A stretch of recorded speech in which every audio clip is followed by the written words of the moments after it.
इस वीडियो में हम प्रकृति कक्षा 5 के पाठ 6 वन्य जीवों का संरक्षण इस पाठ का संपूर्ण हल देखेंगे। सबसे पहला हमारा प्रश्न है इसमें, सही वाक्यों पर सही का चिन्ह तथा गलत वाक्यों पर गलत का चिन्ह लगाएं। यहाँ पर आपको सही कथन के सामने सही का चिन्ह लगाना है और गलत कथन के सामने गलत का चिन्ह लगाना है। तो सबसे पहला वाक्य देखते हैं हम, जंगली जानवरों को हम अपने घर में पालते हैं। तो जंगली जानवरों को हम अपने घर में नहीं पालते हैं, ये कथन गलत है। आप इसके आगे गलत का चिन्ह लगाएंगे। गिद्ध एक विलुप्त प्रजाति है। तो गिद्ध एक विलुप्त प्रजाति नहीं है, यह एक संकटग्रस्त प्रजाति है, तो इसलिए यह कथन गलत है। इसके आगे आप गलत का चिन्ह लगाएंगे। जानवरों के प्रति हमें संवेदनशील होना चाहिए। जानवरों के प्रति हमें संवेदनशील होना चाहिए, बात बिल्कुल सही है। इसके आगे आप सही का चिन्ह लगाएंगे। आगे देखते हैं, अगला वाक्य है, वन्य जीवों को बचाने के लिए राष्ट्रीय पार्कों की स्थापना की गई है। ये बात बिल्कुल सही है। इनकी सुरक्षा करने के लिए, इन्हें बचाने के लिए राष्ट्रीय पार्कों की स्थापना की गई है। जिम कॉर्बेट अभयारण्य मध्य प्रदेश में स्थित है। जिम कॉर्बेट अभयारण्य मध्य प्रदेश में नहीं है, यह उत्तराखंड में स्थित है। तो ये कथन यहाँ पर गलत है। आप इसके आगे गलत का चिन्ह लगाएंगे। आगे देखते हैं इसमें अगले वाक्य को, जंगलों के कटने से पशु पक्षियों की संख्या में वृद्धि हुई है। ये बात यहाँ पर गलत है। जंगलों के कटने से पशु पक्षियों की संख्या में कमी हुई है, तो ये बात यहाँ पर गलत लिखी है। आप गलत का चिन्ह लगाएंगे। मदारी बीन की धुन पर बंदर को नचाता है। मदारी बीन की धुन पर बंदर को नहीं नचाता है, वह सांप को नचाता है, तो ये बात भी गलत है। आप यहाँ पर गलत का चिन्ह लगाएंगे। अब हम आगे बढ़ते हैं अपने अगले प्रश्न की तरफ। दूसरा प्रश्न है हमारा, दिए गए शब्दों की सहायता से खाली जगह भरिए। यहाँ पर आपको क्या करना है, यहाँ आपको ये शब्द दिए गए हैं, इनकी सहायता से खाली स्थान भरने हैं। हमने खाली स्थानों को भर दिया है, आप इन्हें यहाँ से देख सकते हैं। डायनासोर एक विलुप्त प्रजाति है। डायनासोर अब धरती पर नहीं रहे, अब ये धरती से विलुप्त हो चुके हैं, तो आप यहाँ पर लिखेंगे विलुप्त। भेड़, ऊंट, याक, यहाँ पर याक आएगा, ये थोड़ी सी मिस्टेक है इसमें। याक आदि जंतुओं से हमें ऊन प्राप्त होता है, इनके बीच में कोमा लगा लेंगे।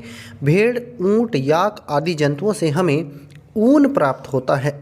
संकटग्रस्त प्रजातियों को, संकटग्रस्त जो प्रजातियां होती हैं उनका रिकॉर्ड रेड डाटा बुक में रखा जाता है। यह एक पिंक कलर के पेज की एक बुक होती है जिसमें उन प्रजातियों का रिकॉर्ड रखा जाता है जो संकटग्रस्त प्रजातियां होती हैं। तो संकटग्रस्त प्रजातियों का जो रिकॉर्ड है वो रेड डाटा बुक में रखा जाता है। आगे देखते हैं, बाघ हमारा राष्ट्रीय पशु है। बाघ हमारा राष्ट्रीय पशु है। जीव जंतु हमें प्रकृति द्वारा दिए गए उपहार हैं। जीव जंतु हमें प्रकृति द्वारा दिए गए उपहार हैं, तो यहाँ पर उपहार आएगा। ये जो हमने यहाँ पर इनको हाईलाइट किया है शब्दों को, ये हमने भर दिए हैं। आप यहाँ से देख करके इन्हें पूरा कर सकते हैं। अब आगे बढ़ते हैं हम अपने तीसरे प्रश्न की तरफ। प्रश्नों के उत्तर लिखिए। यहाँ पर आपको कुछ प्रश्न पूछे गए हैं, इनके उत्तर आपको लिखने हैं। पहला प्रश्न है इसमें, वन्य जीवों की संख्या में गिरावट क्यों होती जा रही है। तो वन्य जीवों की संख्या में गिरावट क्यों होती जा रही है, इस प्रश्न के उत्तर में आपको क्या लिखना है। उत्तर में आप लिखेंगे, घने जंगलों की कटाई के कारण पेड़ पौधे कम हो गए हैं, जिसके कारण वर्षा कम होने लगी है। और जब वर्षा कम हो रही है तो बहुत सी नदियाँ भी सूखने लगी हैं। जब नदियाँ सूख रही हैं तो इससे हो क्या रहा है, इसका असर जंगल में रहने वाले जीवों पर पड़ रहा है। एक तो जंगल ख़त्म हो रहे हैं तो उन्हें सुरक्षित स्थान नहीं मिल रहा है, और इसके अलावा उन्हें भोजन और पानी की बहुत ज़्यादा कमी महसूस होती है। इन कमी के चलते वन्य जीवों की संख्या में गिरावट होती जा रही है। इन सब के पीछे मानव का हस्तक्षेप है। मानव ने अंधाधुंध तरीके से जंगलों को काटा है, और इससे जो जंगली जानवर थे उनका जो आवास है वो पूरी तरह से उजड़ गया है, तो इसलिए उनकी संख्या में कमी होती जा रही है। आगे देखते हैं, अगला प्रश्न है हमारा, उत्तराखंड राज्य के 2 राष्ट्रीय उद्यानों के नाम लिखिए। तो हमें उत्तराखंड राज्य के 2 राष्ट्रीय उद्यानों के नाम लिखने हैं। तो ये नाम इस तरह से हैं, उत्तराखंड राज्य के 2 राष्ट्रीय उद्यान इस प्रकार हैं। पहला है नंदा देवी राष्ट्रीय उद्यान। नंदा देवी राष्ट्रीय उद्यान और जिम कॉर्बेट राष्ट्रीय उद्यान, ये दोनों उत्तराखंड राज्य में स्थित हैं।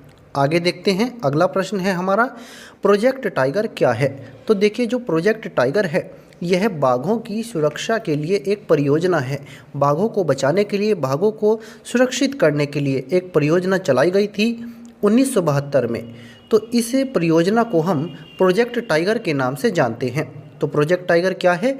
बाघों की सुरक्षा के लिए एक परियोजना है जिसे प्रोजेक्ट टाइगर के नाम से जानते हैं। तो इस तरह से आगे देखिए, एक और प्रश्न है हमारा, किन्हीं 2 संकटग्रस्त एवं विलुप्त प्रजातियों के नाम लिखिए। यहाँ पर 2 संकटग्रस्त एवं विलुप्त प्रजातियों के नाम हमें लिखने हैं। 2 संकटग्रस्त प्रजातियों के नाम इस प्रकार हैं, गोरैया है, गिद्ध है। ये 2 संकटग्रस्त प्रजातियां हैं। और विलुप्त प्रजातियां हैं जैसे डायनासोर है और लाल पांडा है। ये 2 विलुप्त प्रजातियां हैं, अब ये धरती पर नहीं हैं। और ये जो संकटग्रस्त प्रजातियां हैं, अगर इनका ध्यान नहीं रखा गया तो शायद ये भी विलुप्त हो जाएंगी। तो इस तरह से ये हमारा, आगे देखते हैं, एक और प्रश्न है, वन्य जीव अभयारण्य तथा राष्ट्रीय उद्यानों की स्थापना क्यों की गई है।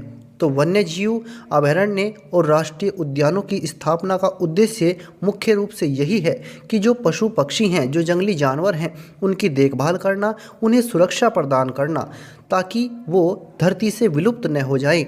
इसलिए वन्यजीव अभयारण्यों की स्थापना या फिर राष्ट्रीय पार्कों की स्थापना की जाती है। तो आंसर में आप क्या लिखेंगे? पशु पक्षियों को सुरक्षा एवं देखभाल प्रदान करने के लिए इनकी स्थापना की गई है। इन स्थानों में वन्य जीवों का शिकार करना प्रतिबंधित होता है। ये जो स्थान होते हैं, यहाँ आप वन्य जीवों का शिकार नहीं कर सकते हैं। तो इस तरह से ये हमारा प्रकृति कक्षा 5 के पार्ट 6 का संपूर्ण हल है। अगर आपको यह वीडियो अच्छा लगा है तो कृपया करके इसे लाइक और शेयर करें और हमारे चैनल को सब्सक्राइब करें। आप वीडियो को देख तो लेते हैं, लेकिन आप वीडियो को लाइक नहीं करते हैं। तो आपसे एक छोटी सी रिक्वेस्ट है, अगर आप हमें एक छोटा सा धन्यवाद देना चाहते हैं तो कृपया करके वीडियो को लाइक ज़रूर करें। इससे हमें प्रोत्साहन मिलता है। धन्यवाद।